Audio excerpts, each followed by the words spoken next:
हस्पिटलमा नि यो वाला सिस्टम राख्न थालेछन् है। यो वाला सिस्टम 2-3 वटा हस्पिटलमा देखियो नि।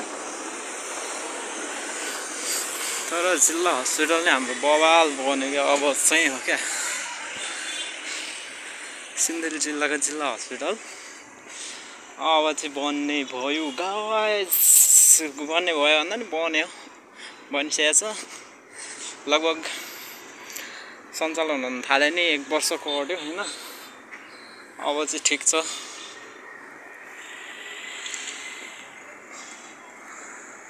ल बधाई छ हस्पिटल यतिको बनेकोमा। नत्र त पहिला कबाडी थियो यार, पुरा बेहाल थियो बेहाल। अहिले चाहिँ ठिकै बनेछ है। बनिसकेपछि यतिको भयो नि बन्नु पर्यो क्या हस्पिटल हैन। एम्बुलेन्सहरु नि टाउनमै छ नि।